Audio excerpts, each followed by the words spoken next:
Thanks, Senator Rono. Senator Hawley. Thank you, Mr. Chairman. Congratulations to the nominees. Mr. Long, I didn't understand your answer to Senator Blackburn, so I just wanted to come back to that for a second, if I could. She asked you if you participated in any meetings at all related to the Hunter Biden laptop. Was that a yes or a no? Senator, as a Department of Justice employee bound by Section 1-7 of the Justice Manual, as well as a judicial nominee, it's not appropriate for me, and I'm bound not to talk about. Why isn't it appropriate for you? As a judicial nominee, this has anything to do with any case that you have, right? I'm asking you what you did in your former employment as the Deputy Chief of Staff to the FBI Director. Did you participate in any meetings related to the Hunter Biden laptop? Senator, again, as a Department of Justice employee. It sounds like you're not going to answer me. Is this going to be a I'm not going to answer you type deal? Senator, I'm bound to follow the Code of Judicial Conduct. The Code of Judicial Conduct doesn't have any bearing on this question whatsoever. What possible bearing could it have? That's a question mark. Well, Senator, as the Code of Judicial Conduct requires integrity and independence in the judiciary, it requires judicial officers to act with. It's not a get out of jail free card when you don't want to answer questions when you're under oath before a committee who's considering you for a lifetime appointment to the federal bench. I'm going to try one last time. Did you participate in any meetings during your time as Deputy Chief of Staff or Acting Chief of Staff related to the Hunter Biden laptop, yes or no? Senator, again, I'm not permitted to answer. Oh, you are permitted to answer. You don't want to answer because it would be inconvenient for you. And I have to tell you, I find that extremely troubling, Mr. Long, extremely troubling. Not a good start. Let's see if we can do better on a different topic. While you were at the Department of Justice, or at the FBI in your capacity as Deputy Chief of Staff and Acting Chief of Staff, did you ever observe FBI resources being used to monitor pro-life groups or pro-life individuals? No, Senator, I don't have any information about that. What about Catholic parishes or Catholic groups? No, Senator. So, now, I notice you're happy to answer those questions, but you're not happy to answer the Hunter Biden question. They're not qualitatively different. I'd just like to note that for the record. You familiar with this memo generated by the FBI field office in January of 2023 regarding the infiltration of Catholic parishes by the FBI? I'm sure you've seen this in the news.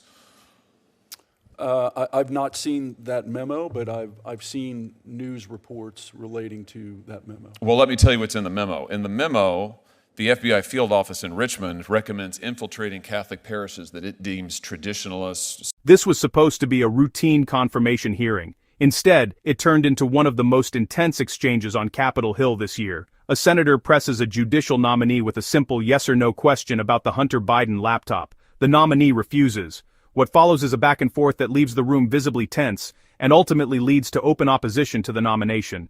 Let's break down exactly what happened. Associated with the Latin Mass, recruiting FBI informants within those parishes to monitor speech within the parishes.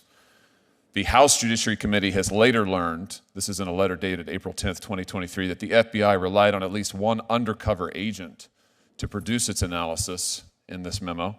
And the FBI has proposed that its agents engage in outreach to Catholic parishes to develop sources among the clergy. Did any of this occur while you were at the FBI? Senator, I've not been at the FBI in over 2 years. That's not my question. Did any of this occur while you were at the FBI? Did you see anything like this happening while you were at the FBI? I did not, Senator. Do you think it's appropriate? Senator, I haven't worked at the FBI in I'm not asking you that. years. I'm asking you, do you think this is appropriate? Do you think it's appropriate to recruit informants in Catholic parishes?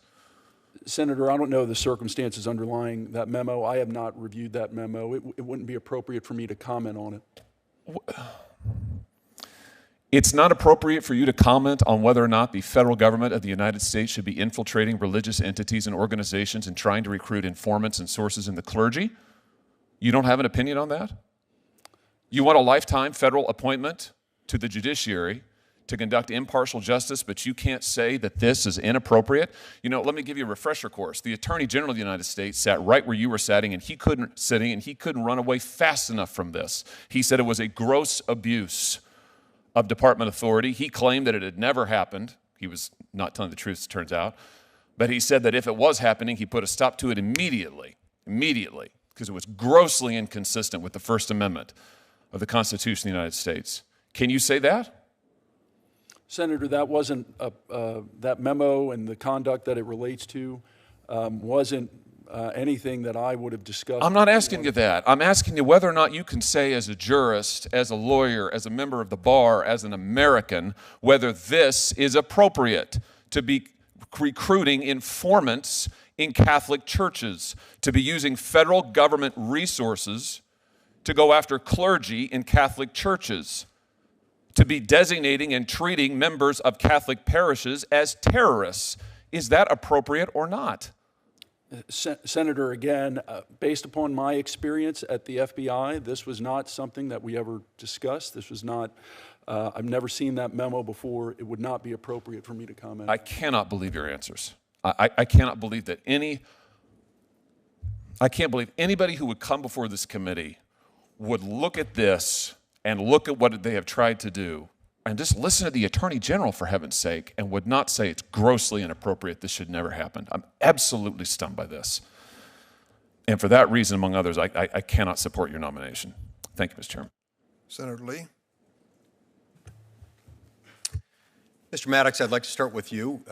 In 2000, you worked for a group called ACORN, the Association of Community Organizations for Reform Now.